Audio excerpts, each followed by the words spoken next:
बिस्मिल्लाहिर्रहमानिर्रहीम। अस्सलाम वालेकुम viewers, welcome back to my channel favourite food. Bakr Eid आने वाली है और ईद के मौके पर सबसे पहले जो है वो कलेजी बनाई जाती है। तो आज मैं आपके साथ टिप यूज़ करूंगी कि किस तरह आप कलेजी को धो सकते हैं कि उसमें बिल्कुल भी स्मेल फील ना हो। आप देख सकते हैं कि कलेजी के अंदर जो है वो काफ़ी मिकदार में खून होता है, तो इस वजह से उसमें एक ख़ास किस्म की जो स्मेल है वो फील होती है।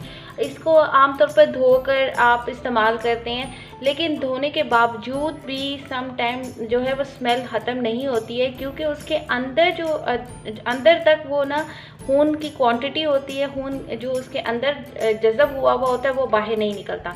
तो आज मैं आपके पास साथ दो सिंपल सी टिप्स यूज़ करूँगी, जिसको आप यूज़ करके बहुत आसानी से कलेजी को वॉश कर सकते हैं और इसकी स्मेल को ख़त्म कर सकते हैं। तो चलें शुरू करते हैं। सबसे पहले कलेजी को टैप वाटर से आप 2 से 3 दफ़ा धो लें, ताकि जो इसके बाहर खून नज़र आ रहा है वो निकल जाए। अब खुले पानी से मैं इसको धो रही हूँ, ताकि ये जितना भी खून निकला हुआ है ये सारा निकल जाए।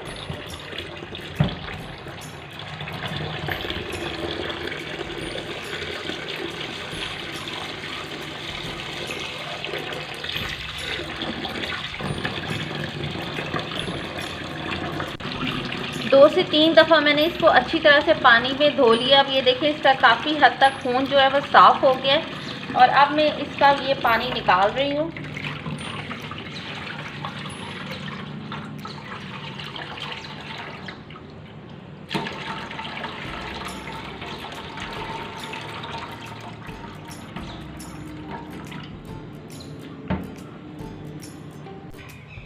नेक्स्ट आपने करना ये कि इसमें आप डालें आप थोड़ा सा और साफ़ पानी, क्योंकि इसका खून तो हमने काफ़ी हद तक निकाल लिया, लेकिन स्टिल अभी इसके अंदर है। और अब मैं इसके अंदर डाल रही हूँ सिरका। 1 खाने का चम्मच इसके अंदर सिरका डाल दें। सिरका जो है, अगर गोश्त में स्मेल हो या आप कलेजी इस्तेमाल कर रहे हैं तो उसके अंदर सिरका डालने से उसकी जो स्मेल है वो काफ़ी हद तक ख़त्म हो जाती है। 1 से 2 खाने के चम्मच आप इसके अंदर सिरका डाल लें और आप 10 से 15 मिनट के लिए इसको इसी पानी में डिप रहने दें। 15 मिनट मैंने इसको पानी में भिगो के रखा था और अब मैं इसको फिर से पानी से धो लूँगी, ताकि इसके अंदर से ये जो खून अभी निकला वो फिर वॉश हो जाए। और नेक्स्ट स्टेप मैं आपको बताती हूँ क्या करना है।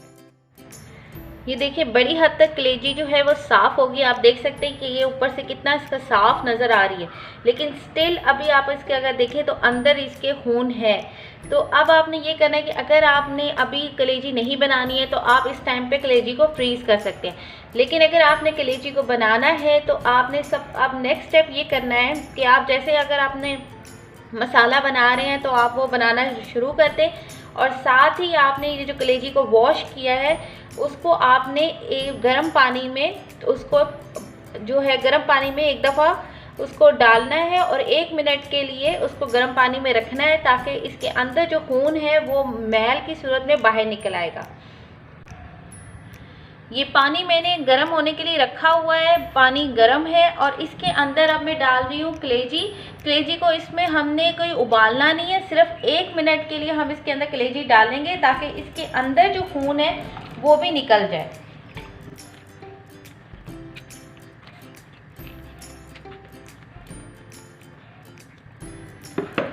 एक मिनट के लिए हम इसे इस पानी में रखेंगे, ताकि इसके अंदर जो खून है वो मैल की सूरत में बाहर आ जाएगा। तो फिर हम इसका जो ये पानी है वो फेंक देंगे और कलेजी को फिर आप सालन में इस्तेमाल कर सकते हैं। ये देखिए, वॉश करने के बावजूद भी अंदर अभी तक खून जमा हुआ था। वो ये देखिए, ये जो मैल नज़र आ रही है ये जमा हुआ खून है, ये बाहर निकल रहा है और इसको हम निकाल लेंगे और फिर कलेजी जो है वो बिल्कुल जो है साफ़ हो जाएगी। ये देखें, बस 1 मिनट के लिए आपने इसको पानी में बॉईल करना है और ये पानी जो है वो फेंक देना है और कलेजी को फिर आप इस्तेमाल कर सकते हैं। ये देखिए, कितनी ये जो इसके ऊपर मैल इकट्ठी हुई है, ये सारा जो जमा हुआ खून है ये ऊपर पानी के ऊपर आ गया है। और अब हम इसको बंद कर रहे हैं फ्लेम को, ये पानी में निकाल रही हूँ और इसके बाद जो कलेजी है अब वो आप उसको आराम से खाने में इस्तेमाल कर सकते हैं। इस पानी को मैं फेंक रही हूँ और इसके बाद आप कलेजी का जो भी मसाला या सालन बनाना चाहते हैं आप उसमें कलेजी को इस्तेमाल कर सकते हैं। ये देखिए कलेजी का मैंने जितना भी एक्सेस पानी था वो सारी मैल मैंने निकाल दी है। कलेजी अब बिल्कुल साफ़ हो चुकी है और अब आप इसका बिल्कुल मसाला बना के इसको फ्राई कर सकते हैं और बहुत ज़बरदस्त सी कलेजी तैयार होगी इंशाल्लाह। आप भी इस टिप को ट्राई करें, मुझे उम्मीद है कि ये आपके लिए यूज़फुल साबित होगी। और अगर आपको ये टिप अच्छी लगे तो इसको लाइक करें, शेयर करें और मेरे चैनल को सब्सक्राइब कर दें। अपनी दुआओं में याद रखें। Take care. अल्लाह हाफ़िज़।